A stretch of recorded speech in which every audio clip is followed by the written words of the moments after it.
So this was our old doghouse, and he didn't particularly use it, nor did the other dog. And I've now gotten a notion to create a chicken coop out of this, and I'm going to be taking it apart partially and rebuilding it in order to create a chicken coop. And there's two elements to this. One is there's going to be a set of chicken box or nesting boxes. That's where the chickens are going to go to lay their eggs. And then I'm also going to create a roosting bar, which is going to give the chickens a place to hang out when they're not walking around inside the enclosure. He is going to get evicted. What you see behind here is a dog kennel. I went out to Fox Lake and I bought it from somebody for $100. It's assembled with about 8 bolts. It goes together really easily. It's got a door, and if this whole thing fails, I can just go ahead and put the dog kennel back on Craigslist.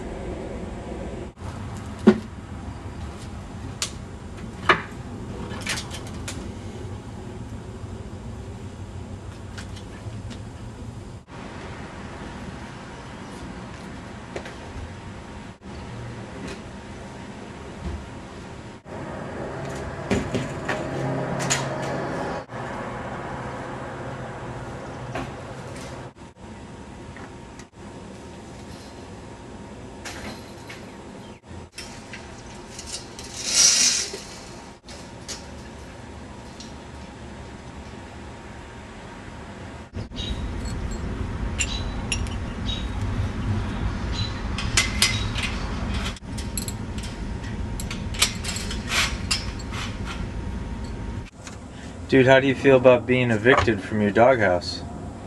Does that bother you? Given the kind of dog you are, it's probably really going to bother you.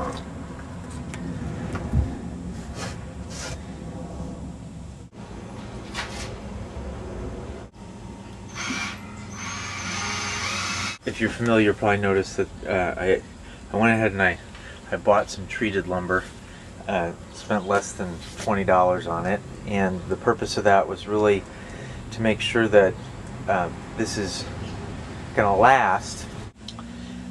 Alright, this is pretty exciting because just down the alley here somebody's throwing out a set of looks like kitchen cabinets, and I'm gonna see how much of these I can use in the chicken coop. I have a feeling I'll be able to use them quite well.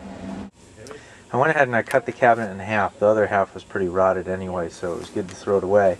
I've also still got this piece of subflooring, and the subflooring, I'm going to cut that piece in half, and it's going to make 2 sets of shelves. So it'll basically be a 3-level nesting box out of this old cabinet that was being thrown out earlier today.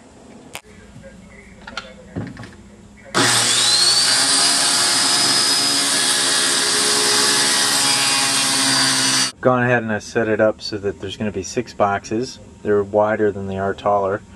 I think that should be fine. I'm going to go ahead and create a lip so that the straw can remain inside, but these should be nice, comfortable boxes for multiple birds. Chez du poulet. Chez du poulet.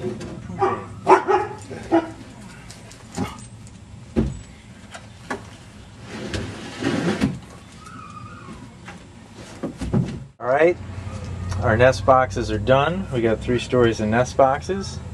And the next thing we're going to go ahead and do is set up for the roost bar. Well, here's what's exciting for me is the cabinet doors from that cabinet. Actually, they're the cabinets, the doors of the what's now the chicken boxes. Those cabinet doors have now hung on the side of the chicken coop. So I'm going to be able to open that up, have access. It's amazing what paint can do to cover up scrap wood and have it look nice. And me and Josh did this. Hello. I painted the whole side of this by myself. Oh, it looks gorgeous. It's exquisite, Josh. And the top of that is from my old house.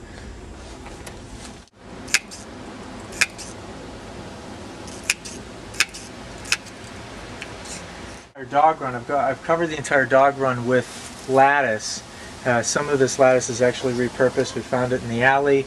There's stuff that I had left over from trellis that I did on the side of the garage.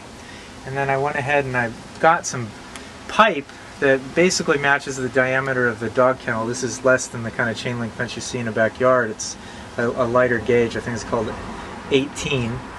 And in order to have a higher roof than 6 feet, I went ahead and I got some pipe and some fittings, and basically had to improvise here. But now I've got a ridge pole, and the way it's set up is that this lightweight lattice folds over the top to make a rounded roof. And when you go in, if you look inside here, when you come inside here, the ceiling is nice and high, so it doesn't feel claustrophobic.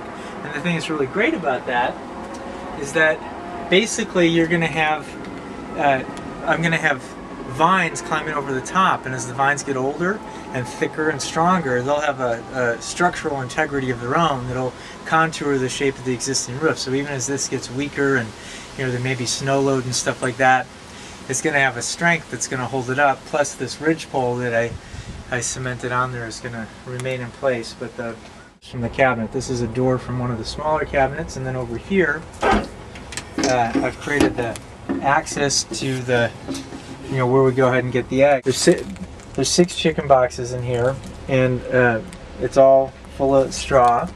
And the chickens go ahead and lay their eggs in these 2 boxes. The way that this is set up is that the doors just very easily open.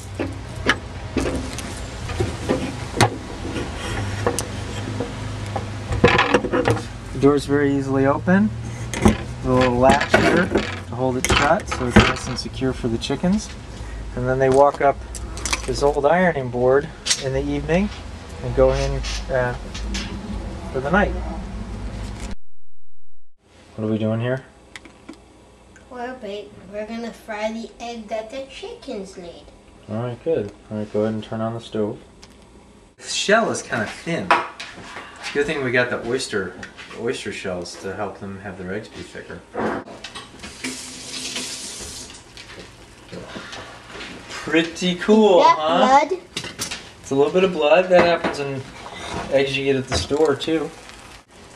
Should we make an egg and cheese sandwich, or do you want to eat it plain? Egg and cheese sandwich. Alright. Okay. So here is our egg and cheese sandwich. I'm going to go here with a little bit of cheese.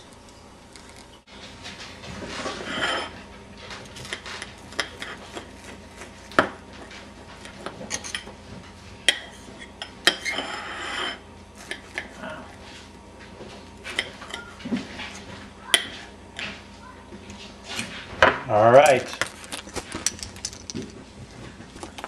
Have at it.